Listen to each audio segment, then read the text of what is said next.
What's going on, guys? Aggronix here. Welcome back to a brand new video today. I have something very different for you guys. It's something regarding the PCL Season 3. However, it's not actually a game or a team builder. It is a free agency trade or swap. Now, originally when I drafted this team, you guys might know it. It was Mega Scizor, Tapu Koko, Tornadus Therian, Hydreigon, Nidoking, Kamala, Uxie, Typhlosion, Virizion, Seismitoad, and Clefairy. I can't believe I did all that from memory. Am I fucking amazing? So, when I drafted that team, I loved it. And I still do like that team a lot. However, over the last few weeks, I've realized there's been a few problems with my team, and a few mons that I haven't really used at all. And I have no idea what's on the thumbnail for this video. I really don't know what I'm going to do for the thumbnail.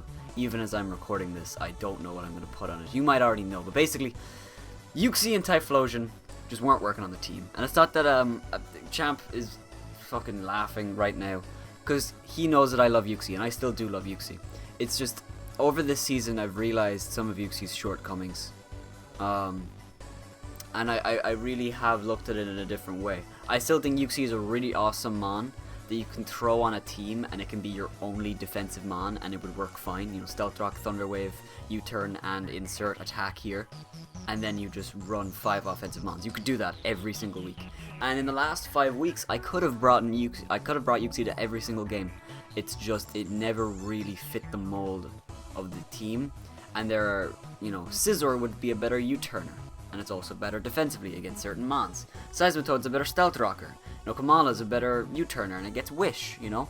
So Uxie never really fell into a good position. Now, I could have brought it to every single one of those games. It's just, I don't know if it would have done as well as Seismitoad or thing. Even Clefairy, I brought Clefairy to week 2, I think, against Herschel. I think it was week 2. And it was kind of as a joke, but also because Clefairy was really good in that match, and it did great. I think it got a kill, at least. It killed the Goodra, I think. That is insane. And Uxie could not be brought because I just felt like it wouldn't do well. The same goes for Typhlosion. Now, Typhlosion is a mon that I was really excited for drafting because I'd seen Sorosin use it really well. Sorosin, if you're watching this, like, that was a huge inspiration for me drafting it because I realized how really good it is. And I still think it is really good. But basically, I felt like it didn't really do anything for my team. Its speed tier is something that I don't have. I don't have a base 100 besides Typhlosion, but I don't need one because I have Tapu Koko and Torn. Now, unfortunately, we do have a bit of a speed cap now because it goes from Virizion 108 to Hydreigon, who's 98. So there's a bit of a speed gap, but it's not too crucial. So basically, that's what's happened. Uxie and Typhlosion, from the way I'm talking, you can tell they've been dropped. And so basically, how it happens is I dropped a tier 3 and a tier 4. So I basically needed to pick up another tier 3 and another tier 4. I couldn't really make up, even if I was to drop my tier 3 to a tier 5, I could bump my tier 4 up to a tier 2 maybe then, but I really, once I noticed a mon, I absolutely needed it. And then it was just finding the right fire type. So finding out what to get instead of Uxie was pretty easy, because I wanted a bulky psychic type that gets Stealth Rock, but that did something more. And I realized my team is a little bit Stone Edge or Earthquake, Edgequake. That's the one. Edgequake weak. My team is a little bit Edgequake weak except for Seismitoad. Everything on my team is weak to Earthquake or Stone Edge, or it gets hit pretty hard by them. And this mon fixes that. Also, I wanted a more bulky fire type, because Typhlosion can be good as a Choice Scarf and a Choice Specs mon, but it's not bulky enough to take advantage of berries or be an Assault Vest mon, so I wanted that as well.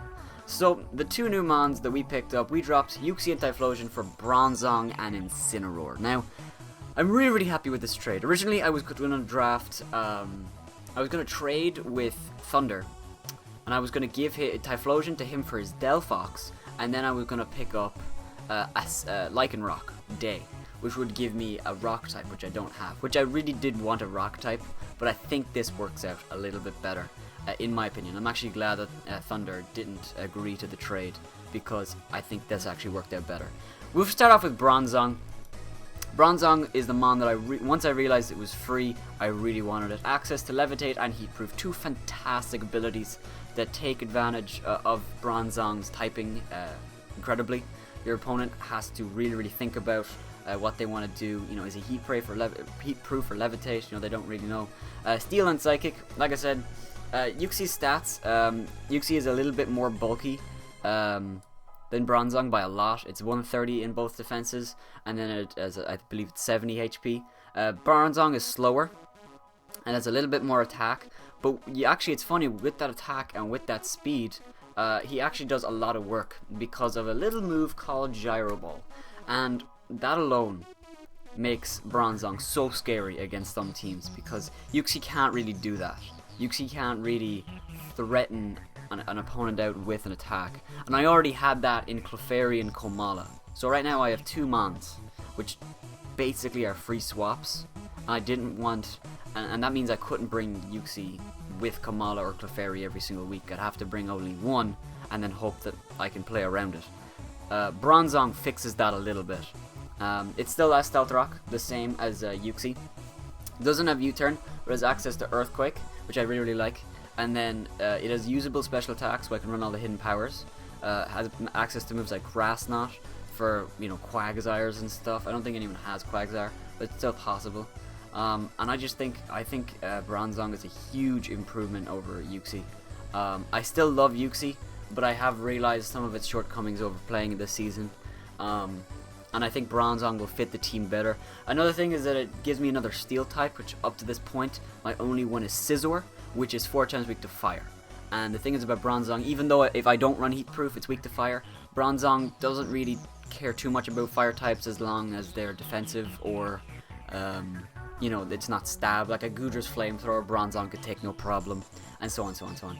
So I'm really happy with Bronzong. I think it's going to be a huge improvement for my team. Like I said, it's an Edge Quake, super duper like fucking response. Like a ground type cannot beat Bronzong unless it's running like Fire Punch or something like that, which is really nice.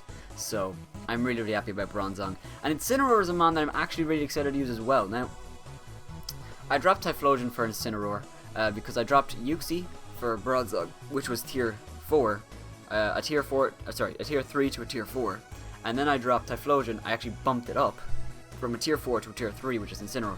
Now, I wanted to get Alola Marowak, but that was already taken by Isu. And they were like Chandelure was also there, but that was taken, which sucks. Like if I could redo my draft, like I know what I would fix. What can you do? Incineroar is actually really nice. Look at these stats, right? This thing is actually really bulky. You know, 95 base HP, and 90 in both defenses, which means with a berry, I'm not saying it's like the bulkiest mon in the world, but you can actually run this thing defensively, and it would work out pretty well. I think pretty well. And you can also give it a berry, so it could take like an Earthquake with a Shuca Berry. It could take a Scald with like a... I don't know what the Water Berry is. I'm not even going to bother looking it up, but it can run Assault Vest, which Typhlosion really can't. It needs a Choice Specs or Choice Scarf to do work. Incineroar doesn't. Incineroar has access to Fake Out, which is really nice, so some sort of priority. It also has access to U-Turn, so the U-Turn that I lost in Yuxi, when I drafted Bronzong, I actually gain in dropping Typhlosion and getting Incineroar. Now, it does give me a second Dark type, which means that I already have Hydreigon and now I have Incineroar, but the only weakness that they share is fighting. Is the only weakness that they share. And granted, I have lost a fighting resist with Bronzong, but I'm not too worried about it. I think I can still play around it, and fighting types with Scizor, Tapu Koko, and Tornadus, I think I should be able to play around most fighting types. And there aren't too many fighting types that are crazy fast in the meta right now. You know, there's Mienshao, which I don't think was drafted. There's Keldeo, which I don't think was drafted. Terrakion, which I don't think was drafted. I have Virizion, so that's one that's taken away right there because I have it. So I'll never have to play it, which is nice. So yeah, there's not a lot of fighting types in the meta right now that can really sweep teams. Conkeldurr is like the most dangerous one in my opinion, but it's really slow, so it's easy to take advantage of it. And I just absolutely love Incineroar. I think with its typing, the Dark typing, taking the Psychic weakness away from Virizion, helping out with Bronzong with the Dark resist, and I think I needed another Dark type. I want another Dark type, just because you can never know when a Psychic immunity is really important. Because you know, Azelf is a scary bitch, and I don't think anyone drafted it, but I don't want to get swept by a Psychic, so... Another thing as well is that Incineroar is weak to ground, and Hydreigon is immune to it, and Hydreigon is weak to ice, and Incineroar resists it, so little bit of synergy, even though they do share a type. The same with Bronzong and Incineroar. Bronzong and Scizor. I actually drafted 2 types I have already in Steel and Dark. I redrafted both those types, but I'm actually really happy about how it turned out because I think it turned out really perfectly. So yeah, that's all I have to say on the team. I'll show you right now in the layout. We have Mega Scizor, Tapu Koko, Tornadus Therian, Hydreigon, Nidoking, Kamala, Incineroar, Scyther, Virizion, Bronzong, and Clefairy. Over here, it's not updated quite yet. I'll have to get Champ to fix that, but it's fine. It's not that big a deal. And like I said, I'm not dropping Typhlosion and Uxie because they're bad mons or I don't like using them. It's because they don't have great matchups against my opponent's team. That's not what I drafted in Incineroar and Bronzong, but they don't have great matchups, so I would never bring them, and they don't give anything important to the team. While Incineroar and Bronzong, I think, do. So, thank you for listening. If you guys have enjoyed, make sure to heavy slam the like button down below first. Leave a comment down below. Do you agree with the changes? I really, really like these changes. Obviously, we'll have to see how it plays out, but I'm really, really happy with how it went. And yeah, with that being said, have yourselves a wonderful day, and bye-bye.